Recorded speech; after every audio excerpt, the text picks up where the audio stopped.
Hello students, आज हम शुरुआत कर रहे हैं video solutions for NTSC stage 2 mathematics.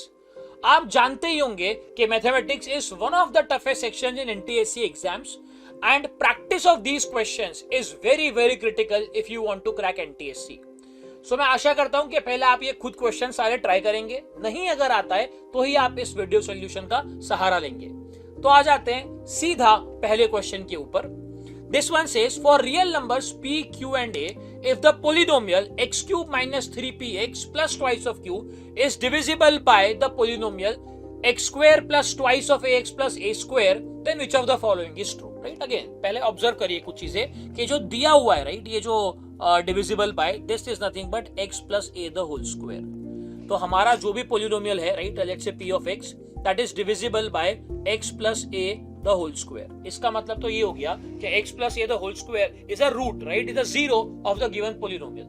तो इसका मतलब है x equal to minus a और minus a are definitely my roots of the given equation। Next observation ये आता है कि आप ऑब्जर्व करो कि जो आपको पोलिनोमियल दिया हुआ है, राइट, इसको मैं अगर स्टैंडर्ड फॉर्म में लिखूं कि भाई ax cube plus b x square plus c x plus d, अगर स्टैंडर्ड फॉर्म में हम देखें तो बी एक्स स्क्वेयर वाला टर्म तो मिसिंग है। नाउ सम ऑफ जीरोस होता है आपका minus b by a. So in that case b is zero, that means your sum of roots will become zero. अब दो रूट तो आपको पता है, माइनस ए और माइनस ए। तीसरा रूट मान लो आपका लेट्स से अल्फा था, तो इसका सम जीरो आएगा, that means alpha must be twice of a. तो इसका मतलब है हमें अपने तीनों रूट मिल गए। ठीक है, now product of roots, right, taken two at a time. So two at a time that will become, अब आपके रूट्स हैं माइनस ए और twice of a. So product of root taken two at a time, एक समय पे दो लो, right. So पहले minus a into minus a, so that will become a square. फिर minus a into twice of a, that will become minus of 2a square. फिर वापस से minus a into twice of a, that will again be minus of 2a square. This should be equal to c by A.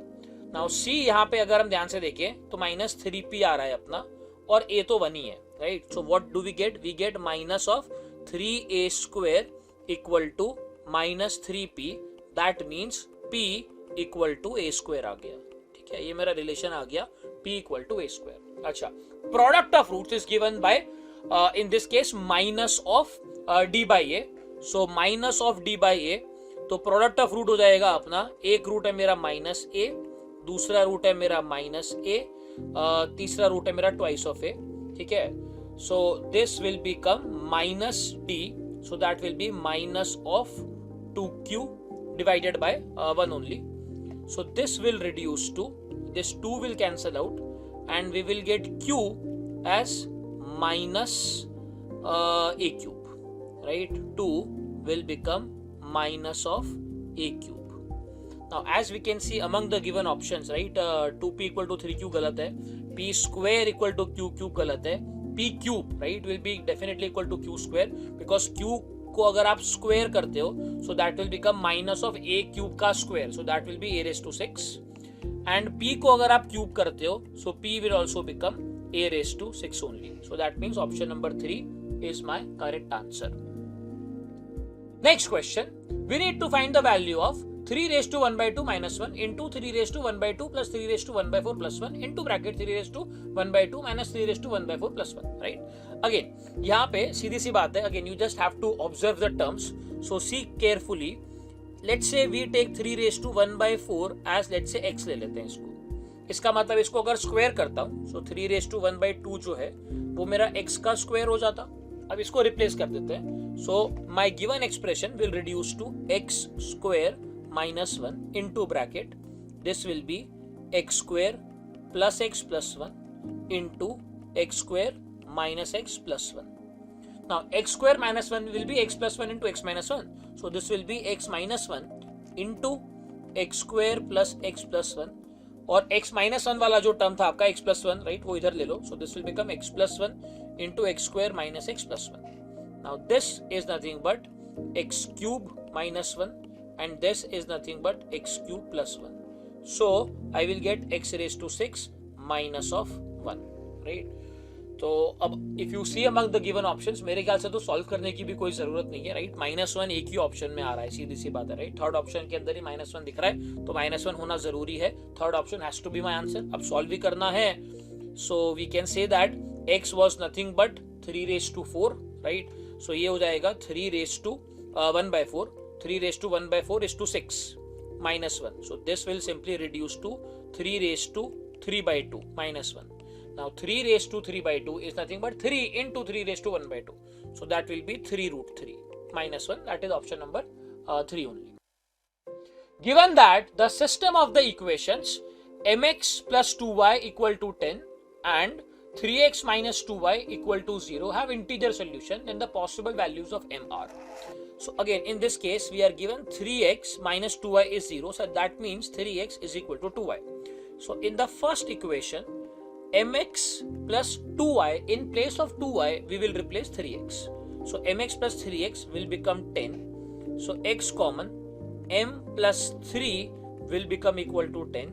So x equal to 10 upon m plus 3.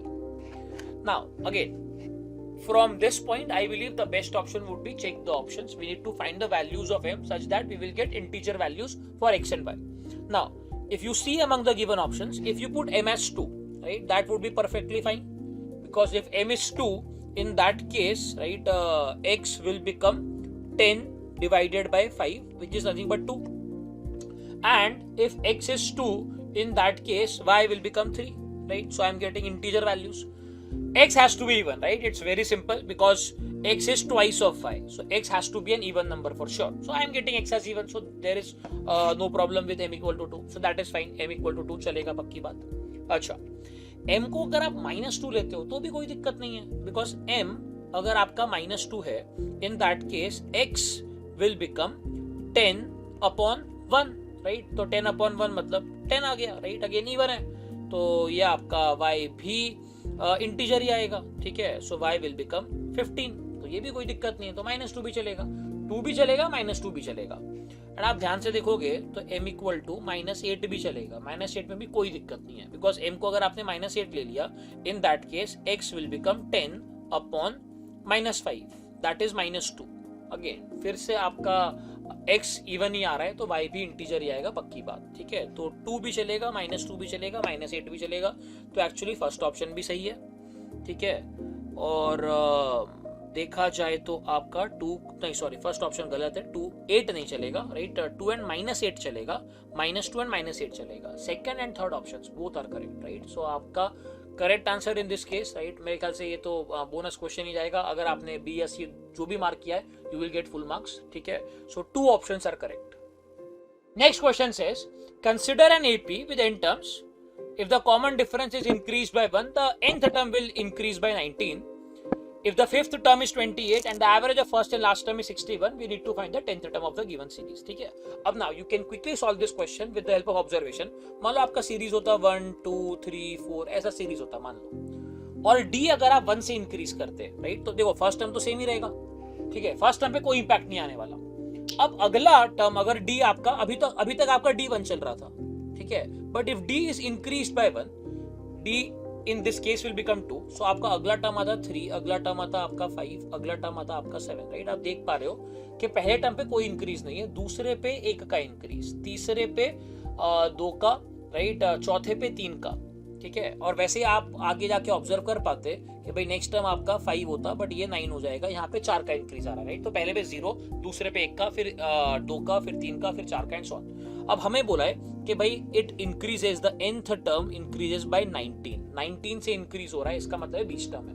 पहली बात तो ये समझना था हमको कि total number of terms has to be 20। 19 का increase तभी होगा जब टोटल टर्म्स आपके 20 हो, ठीक है। तो 20 टर्म्स होने चाहिए, first thing that we have observed, ठीक है।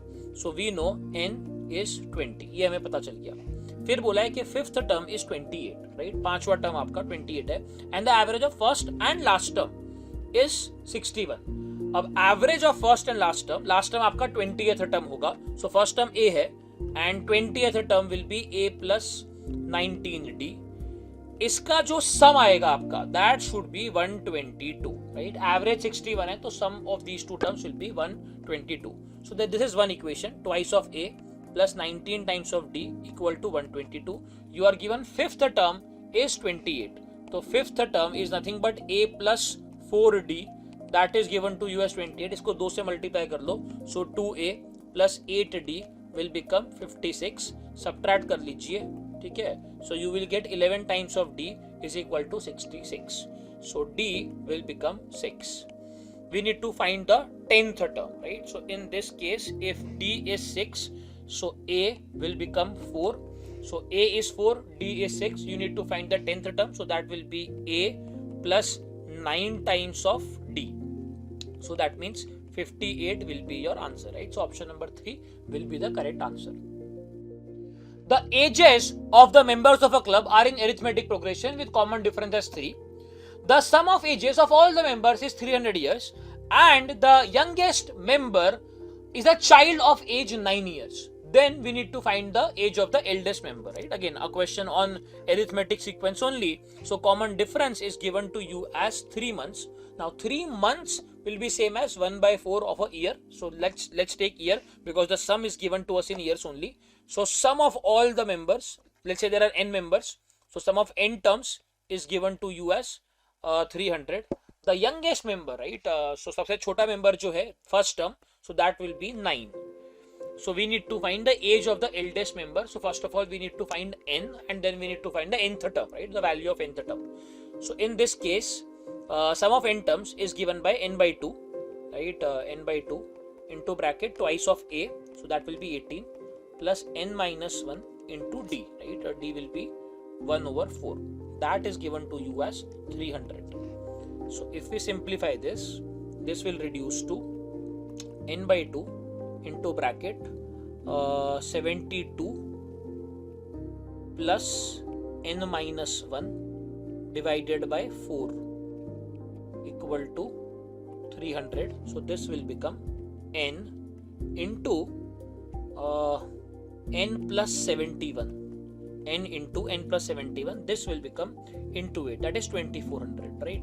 Now in place of factorization you can use common sense, right? So simply you need to find two terms which are separated at a distance of 71, right? So n and n plus 71, so the gap is 71. So I just need to factorize this where my gap will be 71, right? So as you can observe, this is nothing but 24 into 100. 100 is nothing but 25 into 4. So 71 का gap चाहिए मेरे को. So that would be possible with 96 and 25, right? So again, if I have n into n plus 71 और यहाँ पे ले लो आप 25 into 96, right? As you can see, there is a gap of 71. So इसका clear मतलब है n will be 25, right? So your last term is the 25th term. So you need to find the age of the eldest member. So हमें in short यहाँ पे T25 निकालना है, 25th term. So 25th term will be A is 9 plus n minus 1. So n minus 1 will become 24. D is 1/4. So ये cancel हो क्या जाएगा 6. So 9 plus 6, 15 will be your answer. That is the second option. A sum of 27,000 rupees was divided equally among a certain number of persons. Had there been 20 more persons, each person would have got rupees 480 less. We need to find the number of persons initially, right? So let's say initially there are X people. Now, if there are X people, then everybody, right? Everybody will get 27,000 divided by X. Now, if there are 20 more people, right? If there are 20 more people, then obviously in that case, everybody will get 27,000 divided by X plus 20. And in this case, the amount that people are getting, right, from the original one will be 480 less. Okay? So again, we need to find solution for this particular equation. Again, I will not recommend you to start solving this equation, right? Because that again will be time consuming. In NTSC, every minute counts, right? Every minute is crucial. So see, right? Pay attention. Options are your friends, right? We can use options. So consider the first option. So if let's say the original number was 24, right? So if 24, so again 24 will divide 2700, right? 24 will divide 27,000. But if you add 20, you will get 44. 44 has a factor of 11. There is no factor of 11 in 27,000. 27,000 में factor of 11 है ही नहीं. So पहला value integer है, right? Final भी integer चाहिए, but बीच का तो integer आ ही नहीं रहा. इसका मतलब 24 cannot be my answer. ये answer हो ही नहीं सकता. ठीक है? Similarly 45. तो 27,000 45 से तो डिविजिबल है, बट अगर आप 20 ऐड करते हो तो बन जाएगा 65। 65 में 13 है, 27,000 में कोई 13 नहीं है, फिर से इंटीजर आएगा ही नहीं, तो ये ऑप्शन आपका आंसर नहीं है, पक्की बात। नेक्स्ट आते हैं 48। Again same logic, 48,000 actually divisible ही नहीं है, 48 will is not divisible by 27,000, तो यही इंटीजर नहीं आएगा, ठीक है, तो फिर से इसका चांस नहीं है। 25 अगर आप लेते हो, right, so again 27,000 will be divisible by 25, और अगर आप 20 ऐड करते हो तो 45 भी डिवाइड करेगा, सो यही आपका आंसर होगा, पक्की बात। There is absolutely no need to solve, we can simply go with 25 as our answer in this case. This is the smart cut. Next question says, in triangle ABC, A coordinate of A is 0,0, B's coordinate are 18,21, and C has integer coordinates. That is given to us. The minimum non-zero area of triangle ABC in square unit is what, right? So again, we are given coordinates. So we know, right, if the coordinates are given to us, then the area is given by half into the determinant x1, y1, 1, x2, y2, 1, x3, y3, 1. In this case, right, the coordinates of A are 0, 0, right? So 1, right? B's coordinate are 18, 21, that is again 1. And let's say the coordinates of C are x, y, right? Let's say the coordinates of C are x, y. So this will become x, y, 1. Again, we have 2 zeros, so that is the easiest determinant to solve, right? So this will reduce to simply half into 18y minus 21x, ठीक है। So my answer, right, what is given to us, so if I take 3 common, so this will become 3/2 into bracket 6y minus 7x. Now we want the minimum non-zero, right, area. Now understand, x and y are integers, so again one possibility could have been case 7y is 7x is same as 6y. In that case, the area will become 0. But we want a non-zero area. Now, x is an integer, y is an integer. So 6y, 7x will also be integers. So their difference, right? Their difference will also give you an integer. So the least integer that I can take in this case is 1. So in that case, my area will become 3/2 into 1. That is 3/2 only, which is your first option, right? So minimum area has to be 3/2. So option number 1 will be your answer. Question 8 says, if 1 minus cos theta divided by sin theta is equal to 1/5, where theta is between 0 and 90, we need to find the value of 1 plus tan theta, right? In short, we need to find the value of tan theta. Tan theta can be obtained if we simply have either the ratio of sin theta by cos theta, or we have an individual value for either sin theta or cos theta, right? Now, in this case, if I see the equation, it's almost impossible to find the value of ratio sin theta by cos theta. Because if I try to divide each term by cos theta, I will be left with 1 by cos theta, which will become sec theta, right? So again, either I will have to square that, or what I can do is simply square both the sides in this case. So you will get 1 minus cos theta the whole squared upon sin square theta, that will become 1 by 25. Now sin square theta is nothing but 1 minus cos square theta. So this will reduce to 1 minus cos theta the whole square upon 1 minus cos square theta. Now 1 minus cos square theta I can write as 1 plus cos theta into 1 minus cos theta equal to 1 over 25. So one of these terms will cancel out and I would be left with 25 minus 25 cos theta is equal to 1 plus cos of theta. So that means 26 times cos theta will be equal to 24. So that means cos theta is 12 by 30, right? Again 12 by 13. So that means if I quickly draw a right angle triangle and take this angle as theta, so cos theta I am getting as 12 by 13. So that is adjacent by hypotenuse. So that means my opposite should be 5. So that means tan theta will become 5 by 12. I need to find the value of 1 plus tan theta. So the answer will be 17 upon 12. So the first option would be your answer. Question number 9 says, the angle of elevation of the top of a ladder leaning against a wall measured from a distance of 7.3 meters from the foot of the ladder is 45 degree. Suppose that the vertical height of the top of the ladder is 17.3 meters. We need to find the best approximation of the angle of inclination of the ladder with the wall, right? Now, in my opinion, this is a very, very debatable question, to be very honest with you, right? Question, again, the language is very convoluted. वो आपको confuse करने के चक्कर में शायद खुद ही confuse हो गए. तो यहाँ पे क्या दिया हुआ है, राइट? ये मान लो ये भाई आपका वर्टिकल ये वॉल है, right? And there is a ladder leaning against this wall, right? There is a ladder that is leaning against this wall. Question क्या बोल रहा है? The angle of elevation of the top of the ladder, right? So this is the top of the ladder. तो इसका angle of elevation कहाँ से? So from a point, right, which is measured at a distance of 7.3 meters from the foot of the ladder. So इस point से 7.3 metre दूर. देखो मेरे opinion में तो इसके दो आंसर पॉसिबल हैं या दो केस पॉसिबल है. 7.3 meter from the foot of the ladder बोला है ना, तो आप दोनों तरीके से जा सकते हो. या तो इधर जा सकते हो वॉल की तरह 7.3 मीटर, वो पॉइंट दोनों जगह हो सकता है, या that point could be over here as well.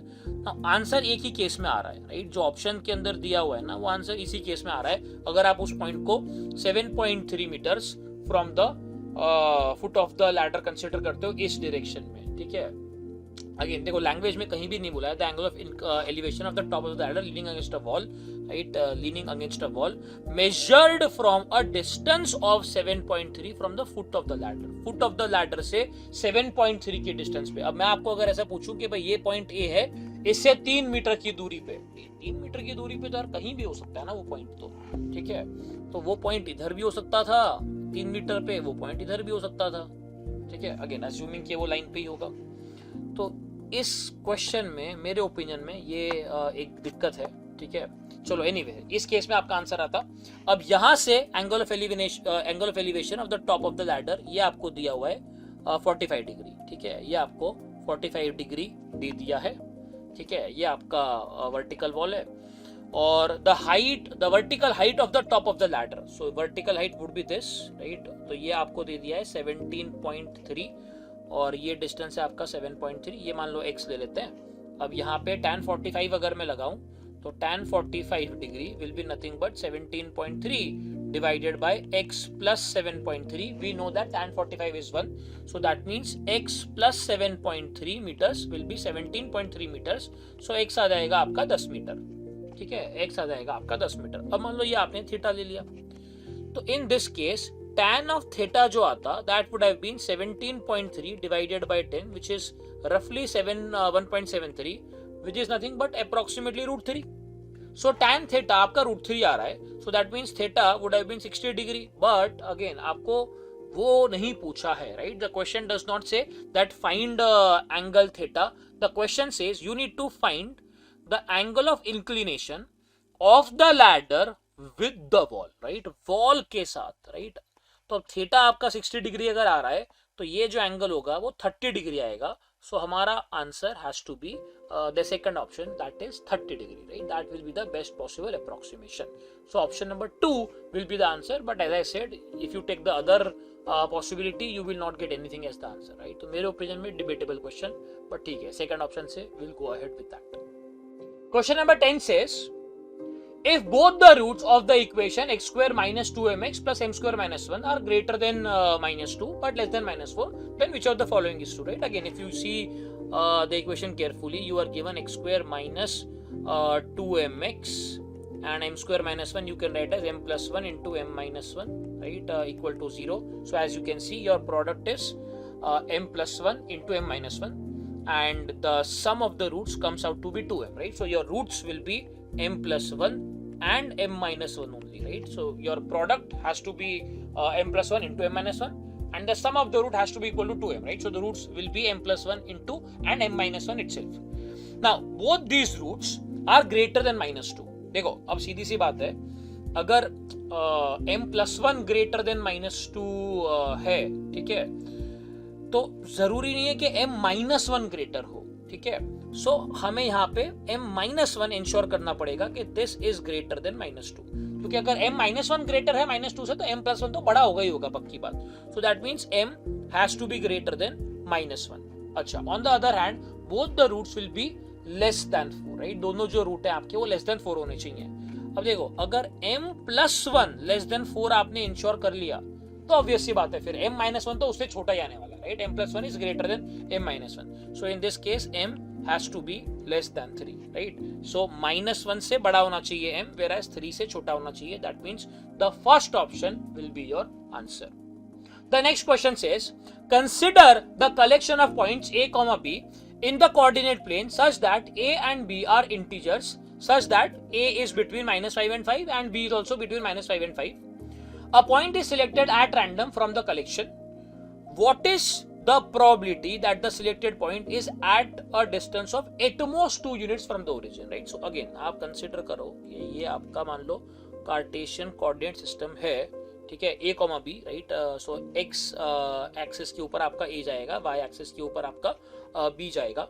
So a could be, right, could be anything from -5 to 5, right? और इंटीजर बोला हुआ है a और b. तो ये अगेन 1 2 3 4 5, राइट? और वैसे ही इस तरफ -1 -2 -3 -4 और -5, राइट? सो इसमें से कुछ भी हो सकता था.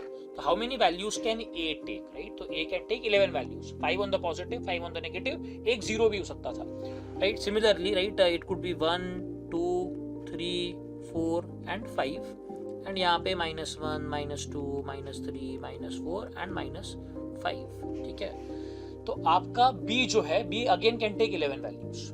तो total A can take 11 values, B can take 11 values. तो आपका रैंडमली कोई पॉइंट आप ले रहे होते तो आप समझो कि इस ऐसे रेक्टेंगल में से आप कुछ भी ले सकते थे, राइट? ये आपका रेक्टेंगल बनता, ठीक है, एंड इस रेक्टेंगल में, राइट, विड्थ स्क्वायर बनेगा इनफैक्ट, राइट? तो आपका 11, right, possibilities from the X axis, 11 from the Y axis. तो टोटल 121 पॉसिबिलिटीज आ गई. सो अगेन ये तो पक्का गलत है. तो डिनोमिनेटर तो मेरा 121 आएगा, ये बात पक्की है. तो अगर एग्जाम में समय कम होता, तुक्का मारना पड़ता, तो भी चलो कम से कम 2 ऑप्शन तो अपने एलिमिनेट कर ही दिए. अब हमें क्या बोला है, right? A point is selected at random. What is the probability that the selected point is at a distance of at most 2 units from the origin, right? तो ये अपना ओरिजिन है और लेट्स से पॉइंट है मेरा x, y. तो हम क्या बोल रहे हैं कि x² + y² जो है ना आपका, वो ज्यादा से ज्यादा 2 यूनिट होना चाहिए, राइट? इसका मतलब है this should B less then और इक्वल टू 4, ठीक है? ये पॉइंट है आपका, ये आ जाएगा लेस देन और इक्वल टू 4, राइट? तो अब इसमें क्या क्या चलेगा, देखो सीधी सी बात है. अगर x को मैंने 0 ले लिया, ठीक है, तो इन that case y could B mod of, right, y का जो है, ठीक है, x को मैंने 0 ले लिया, राइट? सो ये मेरा x है. सो y क्या क्या हो सकता था? तो y could be anything from, y has to be simply less than mod of 4, ठीक है? मॉड 4 से कम होना चाहिए था, या इक्वल भी चलेगा. सो दैट मीन्स y आपके 5 वैल्यू ले सकता था, right? So y in this case could have been 2, right? Could have been 1, could have been 0, और could have been -1 and -2 as well, right? तो 5 वैल्यू आ गए y के लिए. अच्छा, सिमिलरली अगर x को आपने 1 ले लिया, अब x को अगर आपने 1 ले लिया, सो इन दैट केस y जो आएगा आपका, that has to be, right, y² की बात करूं मैं अगर, so that has to be less than equal to 3. so in that case भाई y तो अब या तो 0 होगा या -1 या 1, ठीक है? अच्छा, x को अगर मैं 2 ले लूं, तो x को अगर आप 2 ले रहे हो तो y फिर 0 ही होना चाहिए. y cannot be anything else, right? it has to be 0 only. अच्छा, x को अगर आप -2 लेते हो, ठीक है, x को अगर आप -2 लेते हो, तो भी तो y फिर 0 ही होगा और कुछ नहीं चलेगा. तो ये 2 पॉसिबिलिटी आ गई आपकी, राइट? ये आपकी 5 पॉसिबिलिटी आ गई. और x1 पे y की 3 आ रही थी, तो x-1 पे भी y की अगेन ये 3 पॉसिबिलिटी आएंगी, राइट? तो 3 और 3 6 इधर केस बने आपके, और 1 और 1 2 इधर बने आपके, और 5 इधर बने, ठीक है? तो टोटल 6 और 5 11, 11 और 2 13, 13 पॉसिबिलिटीज आते हैं. So answer will be 4th option, 13/121. 4th option would be your answer. In the parallelogram ABCD, M and N are respectively the midpoints of AB and CD, AB and AD. The points M and N are joined to form the triangle AMN.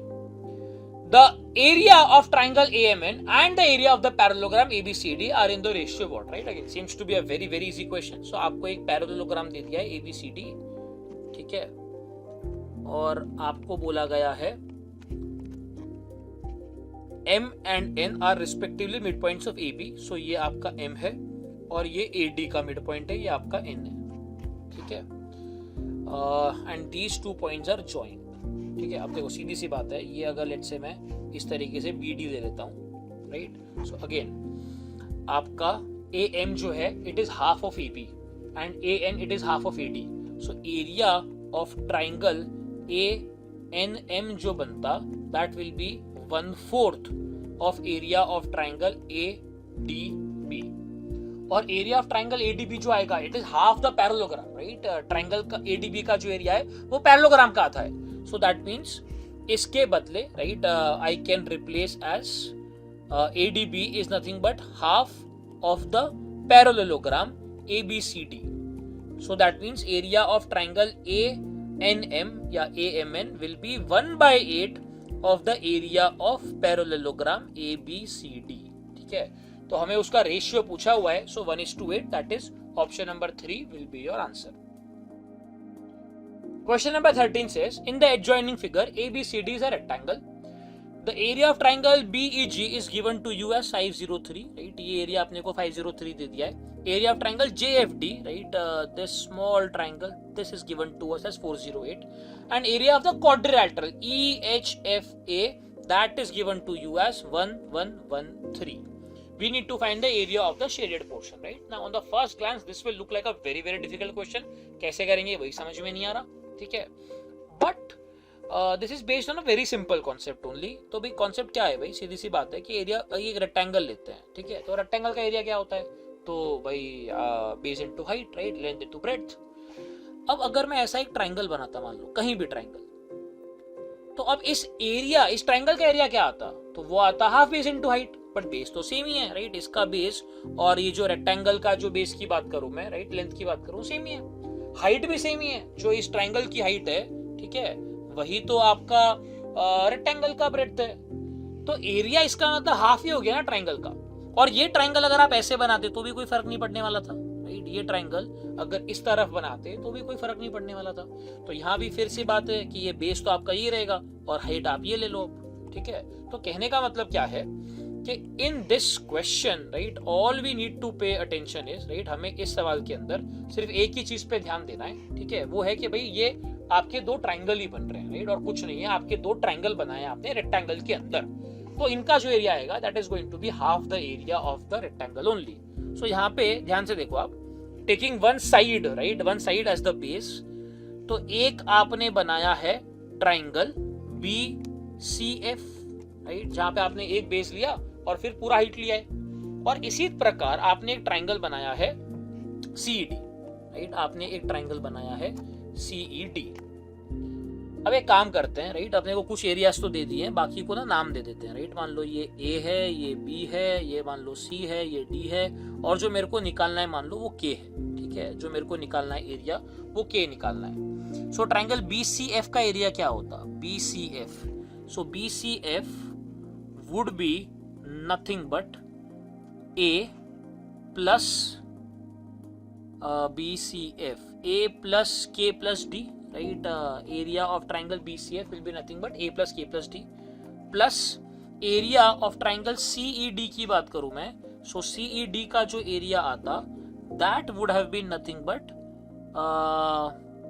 CED, so that would be nothing but B plus K plus C, ठीक है, B plus K plus C। Now, जैसे मैंने आपको बताया कि भाई area of triangle BCF will be half the area of rectangle and area of triangle CED will be again half the area of rectangle.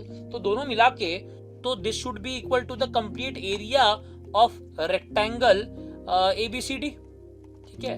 और complete area of rectangle ABCD क्या होगा, so that will be nothing but 503 plus 1113 plus 408 plus A plus B plus C plus K, right. So again ये A B C cancels out, right. अच्छा एक second, मैं ये D add करना भूल गया इधर, ठीक है। सो ये A B C, in fact D will also cancel out, one of the K's will cancel out.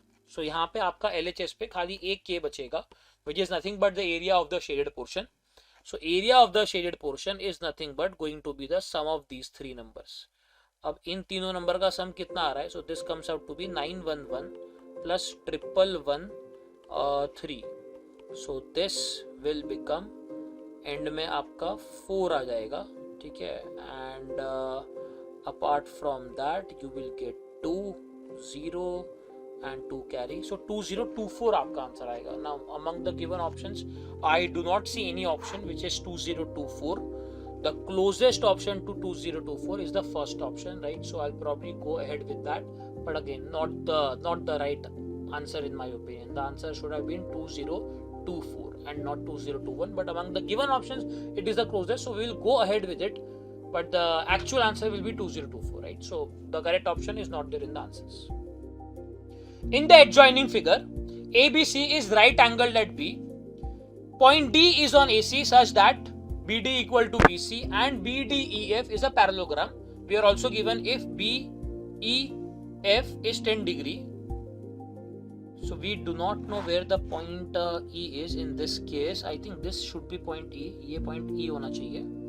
So we are given that BD is equal to BC. ये equal है. ये इक्वल है, इसका मतलब if this angle is theta then this angle should also be theta.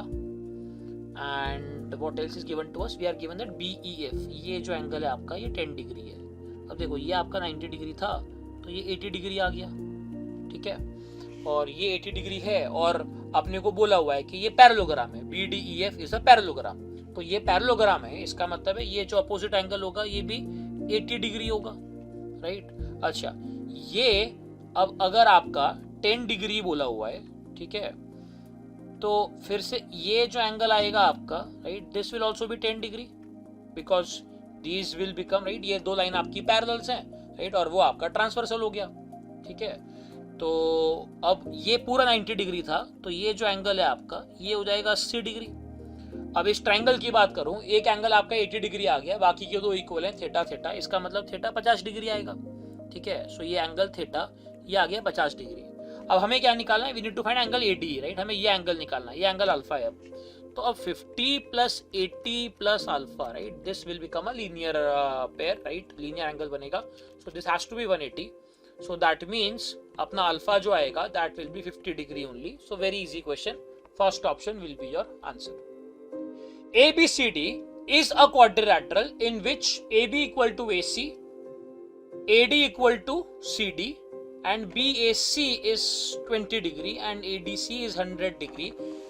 BC is 12, then AB is what, right? Again, frankly, in my opinion, this question doesn't make much of sense. ठीक है, या तो आपको sine rule पता होना चाहिए इसके लिए, या frankly ऑप्शन है नहीं, right? Correct option is not there in the answers because we will not expect you to know the value of cos 80 और cos 40, right? ये तो expected नहीं होना चाहिए मेरे ओपिनियन में from a class 10 kid. So यहाँ पे अब क्या बोला हुआ है कि क्वाड्रिलैटरल है जहाँ पे AB is same as AC बोला हुआ है. AB और AC सेम है आपके, ठीक है, ये दिया हुआ है अपने को, AB and AC are the same. और फिर AD जो है अपना that is same as CD, right? AD जो है मान लो इस तरफ है AD, that is same as CD, right? ये और ये सेम है, AD और CD सेम है और AB और AC सेम है, राइट. ये आपका एक तरीके का क्वाड्रिलैटरल दे दिया है, ठीक है, ABCD. अब यहाँ पे आपको और क्या क्या दिया हुआ है? You are given that AD is 13, so CD is also 13. You are given that BC is 12, ये आपको 12 दे दिया है. हमें AB निकालना है, राइट, या AC निकालना है, दो में से एक चीज निकाल लेंगे तो बात हो गई बिकॉज AB और AC इक्वल है, ठीक है. और हमें बोला है एंगल BAC, ये जो एंगल है अपने को BAC ये 20 डिग्री दे दिया है. अब देखो सीधी सी बात है, ये अगर 20 डिग्री है तो ये दोनों आपके एंगल तो सेम ही आएंगे बिकॉज आइसोसेलेस ट्राइंगल है ये. सो ये एंगल आ जाएंगे आपके 80 डिग्री 80 डिग्री. अच्छा, अब आपको ये ADC भी दे दिया, राइट, एंगल ADC, ये एंगल 100 डिग्री है. अब फिर से, राइट, ये भी आइसोसेलेस है, ट्राइंगल ADC भी आइसोसेलेस है, तो ये 100 डिग्री है, इसका मतलब ये एंगल आएगा 40 डिग्री और ये एंगल भी आएगा 40 डिग्री, ठीक है. अब आपको अब एक काम करो, राइट, यहाँ पे आप AC निकाल लो. अब जैसे मैंने आपको बोला, या तो आपको कोसाइन रूल पता हो, right, in that case you apply cos of D, right, and cos of D निकालोगे तो आपको AC मिल जाएगा. या फिर आप एक काम करो, राइट, आप एक परपेंडिकुलर ड्रॉप कर लो यहाँ से, ठीक है, drop this perpendicular and let's say ये पॉइंट को नाम दे देते हैं, राइट, ABCDE ले लेते हैं, राइट. इस पॉइंट को मान लो हमने E दे दिया नाम. अब यहाँ पे ठीक है मेरा जो EC आता, EC that would be nothing but cos of 40 की अगर मैं बात करूं, राइट, तो cos ऑफ 40 क्या होता है आपका, ट्राइंगल DEC की बात कर रहे हैं, तो आपका cos of 40 would be your adjacent that is EC by hypotenuse that will become 13 in this case. So EC आता आपका 13 cos 40. और इसी प्रकार से राइट सेम लॉजिक आपका AE जो है वो भी आता 13 cos 40. तो आपका AC जो आ जाएगा ना that will become 26 cos of 40 which is closest to 20, right. इसका जो क्लोजेस्ट अप्रोक्सीमेशन है वो 20 आता है. But again in my case I don't think so this question makes much of sense because cos 40 तो नहीं पता होगा अपने को, राइट. तो शायद मेरे ख्याल से तो इसके बोनस नंबर ही बनते हैं. ठीक है, 20 will be your answer. Closest approximation will be 20. आगे बढ़ते हैं. Question 16 says, in quadrilateral ABCD, angle ABC plus angle DCB is 90 degree and ADF is a square constructed on side AD in the exterior of the quadrilateral ABCD. If BC is given to you, AC is given to you, BD is given to you, then we need to find the area of the square ADEF, right? That lies between what, right? वो range निकालनी है हमें कि किस range के बीच lie करेगा. ठीक है, चलिए. तो मैं मेरा राइट क्वाड्रिलैटरल बना लेता हूँ. तो क्वाड्रिलैटरल है मेरा इस प्रकार से A B एंड ये आपको दिया हुआ है राइट ABC और ये D और इसका सम अपने को दिया हुआ है 90. ये दोनों का सम 90 है. पर इससे क्या, राइट, इसका दोनों का सम 90 आ गया, इससे क्या. तो अगर एक ट्राइंगल होता, राइट, तो कितनी मजा आती. अगर ट्राइंगल में ये दो 90 डिग्री हैं, इसका मतलब जो भी तीसरा एंगल है वो 90 होता. बट यहाँ पे कोई ट्राइंगल बन नहीं रहा, राइट. इसको कैसे ट्राइंगल बनाऊं मैं. आप चैलेंज ये लगाओ आप, राइट, कि इसमें ट्राइंगल बनाना है. ठीक है, तो इन दोनों को एंगल को यूज करके ट्राइंगल बनाने का तो भाई एक ही तरीका है ना कि इसको एक्सटेंड करो इस प्रकार से. ठीक है, इन दोनों लाइन को एक्सटेंड करो, राइट, और ये यहाँ पे मिल रहे हैं. तो अब ये जो आपका ट्राइंगल बना, ठीक है, तो इस प्रकार से आप इमेजिन करो ये आपका ट्राइंगल है और ये आपका ट्राइंगल है. ठीक है, यहाँ पे आपके बेस एंगल आपको 90 डिग्री दिया हुआ है, सम बेस एंगल्स का. इसका मतलब ये जो एंगल है ये 90 डिग्री आएगा, पक्की बात, राइट. ये एंगल आपका 90 डिग्री आता, पक्की बात. अब आपको क्या बोला है कि आपने एक स्क्वायर कंस्ट्रक्ट किया, राइट, विद साइड AD. ठीक है, इसका एरिया निकालना है. इन शॉर्ट अपने को AD निकालना है. If we know the side AD we can find the area of the square जो भी ये बनेगा. ठीक है, ADEF. अब लेट्स से ये जो पॉइंट है इसको मैं लेट्स से X नाम दे देता हूं. अब हमें दिया क्या है, राइट, हमें दिया हुआ है BD, ये दे दिया है आपको. अब सुनिएगा मेरी बात, राइट, ये BD आपको 8 दिया हुआ है. अब ट्राइंगल BXD की बात करूं मैं, तो ये तो एक राइट एंगल ट्राइंगल ही है ना, राइट. एक एंगल आपका 90 डिग्री है. सो इन दैट केस आपका XD square plus BX square जो आता दैट वुड हैव बीन 64. ये एक इक्वेशन बन गया मेरा. अच्छा, उसके बाद और क्या दिया हुआ है, AC दिया हुआ है मेरे को. ठीक है, AC मेरे को 9 दिया हुआ है. अब अगेन फिर से यू कंसिडर ट्राइंगल AXC. ये भी तो राइट एंगल ट्राइंगल है, राइट. X 90 डिग्री, AXC भी आपका 90 डिग्री एंगल है. So in that case AX square plus XC square will be equal to AC square that is 81. अच्छा, और क्या दिया है अपने को, BC दिया हुआ है, राइट. BC हमें 10 दिया है.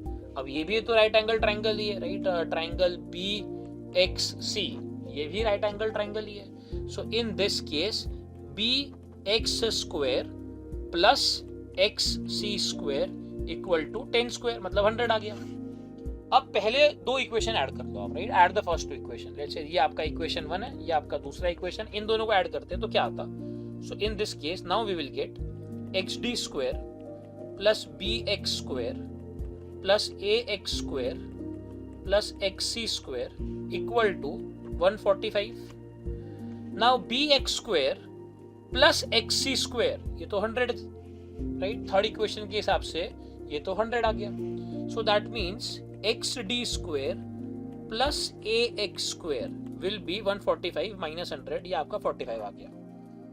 अब ध्यान से देखो कि भाई आपका एक और ट्राइंगल है यहाँ पे, ट्राइंगल AXD, ये भी तो राइट एंगल ट्राइंगल बनेगा, ठीक है। This is also a right angle triangle and in this case AD square जो आता आपका, AD square, that would have been nothing but AX square plus XD square, और यही तो दिया हुआ है 45, ये तो हमने निकाल दिया, ठीक है, 45 है।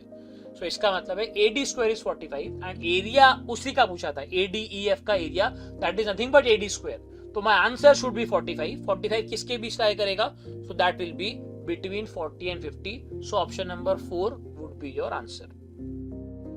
Question 17 says let G be the centroid of triangle ABC in which angle C is obtuse, right? So angle C obtuse है अपना, तो मान लो ऐसा ट्राइंगल ले लेता हूं मैं, ये मेरा obtuse बना दिया मैंने, ठीक है। सो A B C obtuse है। Let AD and CF be the medians from A and C, right? So AD अपना मीडियन है, तो ये हमने मीडियन लिया AD, और CF अपना मीडियन है, ठीक है, CF हमारा मीडियन है। So let's say this, and they will intersect at a point which is called centroid, ठीक है। ये आपका G दिया हुआ है, G is the centroid, and now right we are given if the 4 points B, D, F, G are concyclic, right? So that means there is a triangle, right, a circle passing through these points, right? Concyclic का मतलब है they lie on the same circle। तो again my drawing is not my biggest strength actually, ठीक है। सो एक ऐसा एक circle बनेगा, right, there is a circle passing through this points, right, B, D, G, F, there is a circle passing. So clearly हमें power of point का concept लगाना पड़ेगा यहाँ पे, दैट इज वेरी क्लियर, ठीक है। और क्या हमें पूछा है, we need to find BC by AC, right, BC by AC, right, Apollonius theorem, BC AC can be obtained with the help of Apollonius theorem. तो एक काम करते हैं ना, राइट, लेट्स से ये मेरा C है और ये मेरा C है, और ये लेट्स से A है और ये A है, और अब इसको भी 2B ले लो पूरे को, राइट, लेट्स से AC आपका 2B ले लेते हैं। सो बाय अपोलोनियस थ्योरम अगर हम लगाएं, so AC square, so that means 4 times of B square plus AB square, that will be 4 times of A square, should be equal to twice of CF squared plus half of AB squared, that is C squared. So 2 cut हो जाएगा, so we are getting CF square plus C square equal to twice of A square plus twice of B square, right. ये एक equation आ गया हमारा, ठीक है। अच्छा, अब आगे देखें अगर हम, तो consider point C, right, point C से कंसिडर करो आप। सो पॉइंट C से आपने 2 सेकेंड ड्रॉ किए, राइट, पॉइंट C से आपने 2 सेकेंड ड्रॉ किए। So again power of point का कॉन्सेप्ट लगाएं, सो that means A into twice of A should be equal to CG into CF, ठीक है। पॉइंट C से आपने 2 सेकेंड ड्रॉ किए। अब CG जो है, राइट, एक सेकेंड ना, मैंने दोनों CG लिख दिए, this will B CF, this will B CF। Now CG जो है आपका, CG is nothing but 2/3 of CF, right, CG, right, this is nothing but the centroid divides the median in the ratio 2:1 from the vertex, ठीक है। so ये आ जाएगा आपका 2/3 into CF squared, so twice of A squared, so 2 will cancel out, so we are getting CF square as thrice of A square, right, we are getting CF square as thrice of A square. So that means if I replace that in the first equation, right, let this be the first equation, if we replace CF square over there, so we will get A square C square as 2B square minus A square, right, we will get C square as 2B square minus A square. Now all we need to do is find another relationship.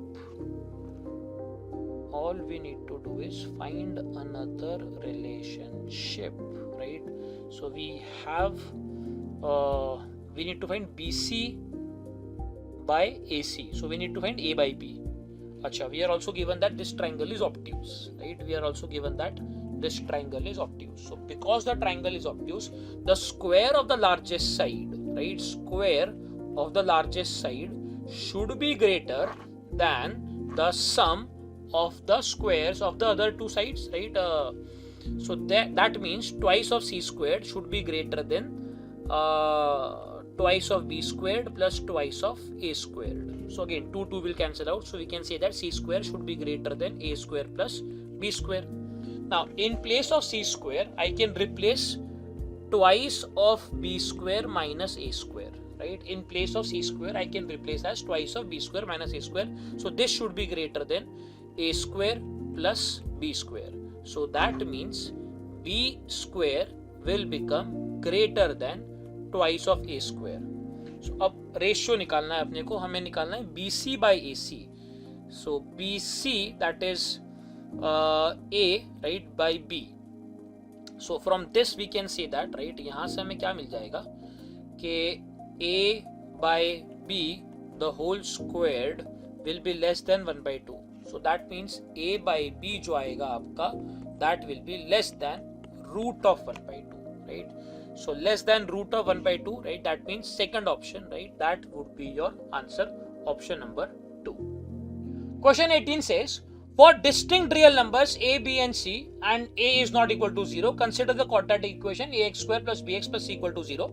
If a plus b plus c is 0, then the solution of the quadratic equation are, again a very simple question. You can say that simply, right? A plus b plus c is 0. That means if I put x equal to 1, that is satisfying the given equation. So that means x equal to 1 is surely a root. Now the product of the roots in this case will be c by a. So the product of the roots would have been alpha into beta, but I know one of the root is 1 for sure. So that means the other root must be c by a. So one root is 1, the other is c by a. So that means last option, fourth option D would be your answer. Question 19 says, a rectangular plot is of length 28 meter and width 14 meter. A conical pit of diameter 7 meters and depth 3 meters with its flat surface upward and vertex downward is dug up at one corner of the plot. The soil dug out is spread uniformly over the remaining area of the plot. The best approximation value of the increment in the level of the remaining plot is. A very easy question on one hand, but a very time consuming question, right, on the other hand, because again it will be slightly calculative. So again we are given that we have a rectangle, right? So this rectangle is given to us. The dimensions are given to us. Length is 28, width is 14, and in one of the corners, right, you are digging a conical pit, right? You are digging a conical pit, and also it is mentioned that whatever soil that you have dug is spread over the remaining portion, right? So again remaining portion क्या होगा? So that would be nothing but area of the rectangle minus area of the circle, right? Circle उतने portion के ऊपर आपको कुछ spread नहीं करना. So area of circle is pi r square. So r in this case will be 7 by 2. ठीक है, ये आ जाएगा आपका 7 by 2 the whole square. इतने पोर्शन के ऊपर आप स्प्रेड करोगे, राइट? अब वो आपने वो पूछा कि best approximation for the increment level in the area of the remaining plot, in the height of the remaining plot, ठीक है? इंक्रीमेंट इन द लेवल, तो हाइट लेट्स से h से इंक्रीज होगी, तो राइट, तो आपका क्या हो जाएगा कि टोटल, भाई सीधी सी बात है, जो सॉइल आप स्प्रेड करोगे उसका तो वॉल्यूम ही निकालना है ना. So volume would be nothing but base का जो एरिया इनटू हाइट जो आपने उसको दे दी. Now this should be equal to, ये जो वॉल्यूम होगा, राइट, वो तो वही होगा जो आपने पिट में से निकाला, राइट, जो कोनिकल पिट आपने बनाई. Volume of cone is 1/3 pi r square, right? R is again यहाँ पे आपका जो रेडियस है वो 7/2 है, डायमीटर 7 दिया हुआ है, ठीक है? और डेप्थ कितनी बोली है? 3 बोली है आपको, right? Depth is given to you as 3. So this 3 will cancel out. अब बस खाली इसको सॉल्व करना है, राइट? मतलब tricky part is calculation only. So in this case what I would rather prefer to do is, ये 3 तो मैंने कट कर दिया, तो अब एक काम करते हैं, ये 14 में एक 7 है, 28 में एक 7 है, तो 2 7 बाहर ले लो. 7 स्क्वायर भी है आपके पास, तो 7 स्क्वायर में बाहर ले लेता हूँ, तो यहाँ बचेगा 2, यहाँ बचेगा 4, यहाँ बचेगा पाई और यहाँ बचेगा 4, right? Into h is equal to, ये पाई बचा और ये 7 स्क्वायर बाय 4 आ जाएगा ये, तो 7 स्क्वायर तो गया, ठीक है? अच्छा, अब क्या बचेगा? So this will be 32, right? ये आ जाएगा मेरा 32 minus pi divided by 4 into h is equal to pi divided by 4, right. सो ये भी कट हो गया. सो h कितना आ रहा है अपना? सो h comes out to be pi divided by 32 minus pi. So that will be nothing but 22 by 7 divided by 32 minus 22 by 7. So again 7 will cancel out. So what do we get? We'll get 22 divided by this will become 224 minus 22. So that will be 202. ठीक है. अच्छा, और ये तो आपका सब कुछ metre में आता है, आपको पूछा सेंटीमीटर में है तो उसको कन्वर्ट कर दीजिए आप, 100 से मल्टीप्लाई कर दो. अब ध्यान से देखो आप, राइट, ये क्या आ रहा है, right, 100 by 202, right, is almost 1/2, right, is almost 1/2. तो मेरा आंसर 22/2, राइट, मतलब 11 से थोड़ा छोटा, 11 से थोड़ा छोटा हो जाएगा. So among the given option the closest to 11, right, is 10.9, right. तो सबसे जो क्लोजेस्ट है to 11 that would be 10.9. So the second option will be your answer. The last question, this one says the sum of the deviations from 50 of n values from x1, x2 till xn is minus 10, and the sum of deviations from 46 of x1, x2 and xn, right, is 70. Then the deviation of the mean of the given numbers from 48 is how much, right? So that is what we need to find. So in this case, right, see, use common sense. So in the first case, we are taking deviations from 50. So that means every value, right, will be subtracted, right, with 50, right. So x1 minus 50, x2 minus 50, and so on, right. And the sum of all those deviations we are getting as minus 10. In the second case, you are taking deviations from 46, right. तो 4 का फर्क आता है, right, because everything will move by 4 units. And minus 10 से 70 चले गए आप, right. minus 10 से 70, इसका मतलब 80 का चेंज आ रहा है. तो n वैल्यूज है आपके, हर एक में 4 का चेंज आता, ठीक है, बिकॉज 46 से 50 जा रहे हो आप, तो 4 का चेंज है, और वो टोटल चेंज आया आपका 80 का. इसका मतलब n इक्वल टू 20 है, right. First thing that we need to understand is कि n जो है मेरा, राइट, वो 40 है, पक्की बात, ठीक है, 20 है, sorry, right. n number of values will be 20. So that means कि पहले केस में जो आप कर रहे थे कि भाई x1 माइनस 50 किया आपने, फिर x2 माइनस 50 किया, ऐसा करते करते आप x20 माइनस 50 करोगे, और इन सब का जो डिविएशन का सम था वो आपका minus 10 आ रहा था. सो that means x1, x2 and so on till x20, ये जो आपका सम आएगा, right, let me replace that with s, right. तो ये जो s आएगा माइनस 50 इंटू 20, राइट, 20 बार 50 आता, that is minus 10. So that means s is equal to 1000 minus 10, so that will be 990. तो मेरा सम 990 आ गया. सो जो मेरा मीन होगा, राइट, तो मेरा जो मीन होगा, so that will be nothing but sum divided by number of values, right. So that will be 990 divided by 20. So ये आएगा आपका 49.5. So आपका जो रियल मीन है that is 49.5. सवाल पूछा है deviation of the mean from 48. So 49.5 का deviation निकालना है 48 से. So 49.5 minus 48, so that will be 1.5. So the first option will be your answer, ठीक है. So with this we complete the entire series, right. Tough paper in my opinion, because 2-3 questions are debatable, flatly wrong, options are not matching, ठीक है. तो 4 एक question थे ऐसे जहां पे ऑप्शन ही बराबर सेट नहीं हो रहे, तो 20 में से 4 मतलब that's a huge percentage in my opinion, right. 20 में से 4 क्वेश्चन डिबेटेबल हैं, इसका मतलब है आपके पूरे पेपर का 20% पेपर ही डिबेटेबल है, ठीक. और आप उन सवाल में फंस गए तो that will and up wasting a lot of time. So NTSC में अगेन बेस्ट स्ट्रैटेजी है कि मैथ एकदम एंड में करो, जिस क्वेश्चन में जो भी डिबेट आ रहा है, राइट, उसको आगे बढ़ जाओ, ठीक है. जो एकदम मक्खन की तरह निकल रहा है पहले उसी को करो, डिफिकल्ट क्वेश्चन बाद में करने के, ठीक है.